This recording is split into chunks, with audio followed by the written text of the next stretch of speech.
And right now, we're going to take some time to talk to social media expert Ashley Lucas. She's the CEO of Diffuse5.com and is a social media consultant. Thanks for calling, Ashley. Oh, thanks for having me. So Ashley, why are businesses using Facebook? Well, the really cool thing about Facebook is that, it used to be that you'd have to spend tons and tons of money on advertising and marketing campaigns in order to reach your audience or sell products. And now Facebook provides a platform for businesses where you can really sort of engage with people who are already there and kind of talk to them as customers and build awareness and even have conversations with them and get feedback about whatever it is you're selling. That's great. So as a social media expert, what's your job? So I basically go in and talk to companies and tell them how they can use Facebook in order to interact with their customers, how to get more fans on their pages, and how to really sort of drive people to buy their products and get feedback about their products. Do you ever tell companies to use Facebook to hire people, to look at like an applicant's Facebook before they meet them, or to judge them by their profile pictures and stuff? Well, I never tell people to use Facebook to sort of go out and search for candidates, but what I do tell them is that when they have people who are applying for jobs, they should always go on Facebook to see if they can find their profiles to do sort of a background check on them first, because it'll give them a really good indication as to sort of who they are as an individual outside of a professional setting. So do you look at their interests as well as their other pictures? Yeah, I mean, you really look at everything that's available. So interests, pictures are usually a big thing. The wall, what they write in their status updates really gives you a good idea of who they are as an individual, and kind of, what their friends are saying too. So sometimes when I'm on Facebook at least, there can be so many notifications, it can get kind of overwhelming. How do you make your company's notifications not overwhelming or annoying and kind of like stick out? Well, what you have to do is make sure that you're really kind of giving your fans content that they think is really interesting. So it's sort of like, a lot of people who go on Facebook say that they don't want to know what you had for breakfast. And it's kind of the same thing for companies. So it's like, you can sort of think about it in the sense like, if you go on your best friend's Facebook wall, what would they want to see, you say? Yeah. And that's kind of the way you have to think about it from a company perspective too. Like, who is your customer and what do they want to know about? So you kind of have to look at it from that angle and then develop content to post around that. So it sort of depends on the company and who you're talking to on Facebook. Do you think Facebook is always going to stay popular, or will it ever go away and it'll kind of be a fad that people will get over? I think Facebook is going to be popular for a very long time.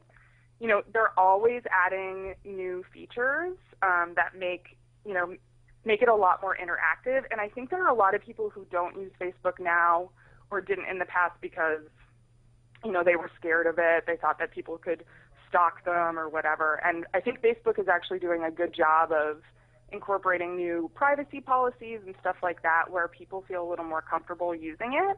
So I think it's going to get more and more popular, and they're going to probably put in a lot more new features. So I can't see it getting old for a really long time. Now, is there anything we can do to make sure that our information and our profiles is kept private? Well, in terms of, Facebook allows a lot of different privacy settings that you can use. Especially if you're somebody who's looking for a job or applying to college, I would definitely say that you should sit down and kind of go through the different privacy settings. You can make sure that people can't see any pictures that other friends have tagged of you. You can make sure that you're not searchable on Google. So I would definitely go through and make sure that all of those privacy settings are checked, sort of depending on, how comfortable you feel and what you want people to see and not see. Yeah, that's good information to know. Once again, we're joined with social media expert Ashley Lucas. Thanks for your time, Ashley. No, thank you. Well, right now we're going to take a quick break from Facebook to focus on a news story straight out of Natick. Let's kick it back to Back Talk Teen's Rookie Corner to discuss this issue.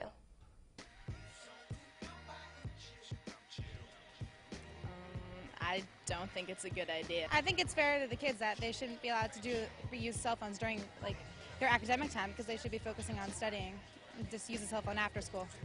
Well, I think they should be able to bring them to school, but I don't think you should be able to have them on or using them during school hours. Because they could cheat, and they could, when it's learning valuable stuff, they could be texting and they wouldn't learn. No, yeah, they shouldn't be using them while they're in school, but they shouldn't, not be allowed to bring them to school because they need them to, call their parents and stuff. I think it's a good idea. Kids should be focusing on their academics and not texting while they're in the classrooms, and I think, yeah, it's a good idea. But. Personally, I don't think it's a good idea, but I see the argument for it. Kids, it'd be good for them to stay in touch. I don't think it does a lot of good having a cell phone in school. I think it's good for after-school activities, sports, kids forget their homework, but I think it causes problems when kids are cheating and trying to talk to their friends.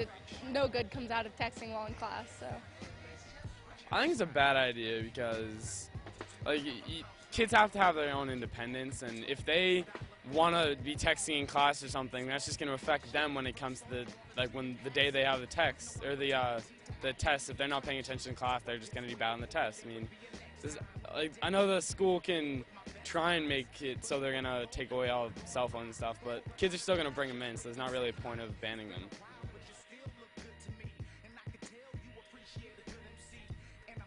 Welcome back to Back Talk Teen. I'm Jessica Green, and I'm here with Julia, Josh, and Katie. Just a reminder that our phone line is still open, and we want to hear from you. Our number is 508-202-4779. So Jess, how do you feel about the whole banning electronic devices thing going on here?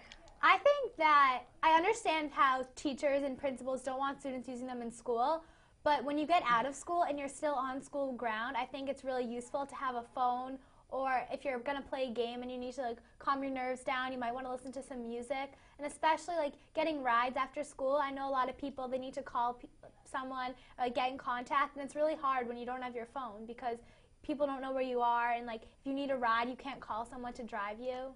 Yeah, I totally agree. What do you think, Katie? I think it's a bad idea to ban cell phones, personally, because after school, like you said, if you're going to a football game or a cross-country meet and you need to contact your teammates or contact your parents and say, "Hi, Dad, please come to my meet because I'm running now." Or if you forget something at home, it's not it's not the 70s anymore. It's it's 2010 and people need to be in contact with each other. So I think that by having a cell phone and not using it in class, but being able to use it as soon as school gets out, I feel like that's practical and that's how it should work. So.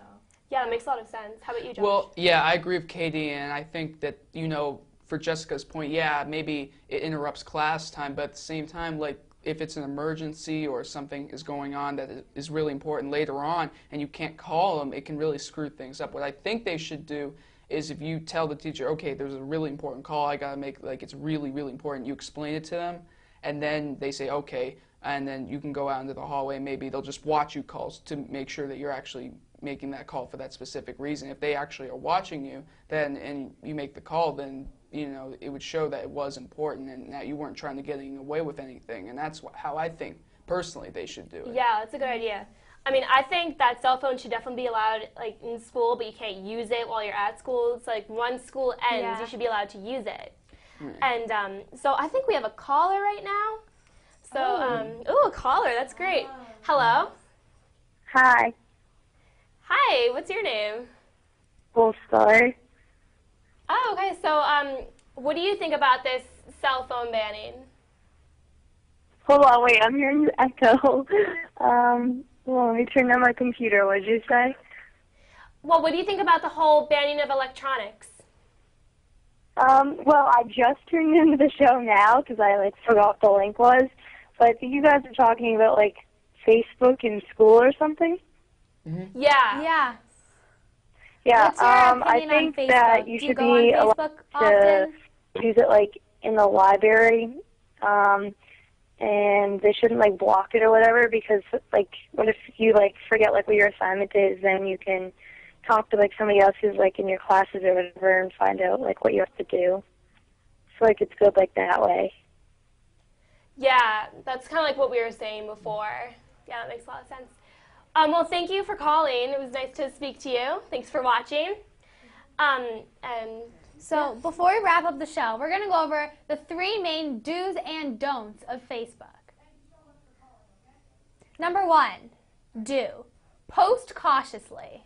The internet is a public place, so anyone can know what you're going to say. Don't say something stupid. It's out there for the world to see.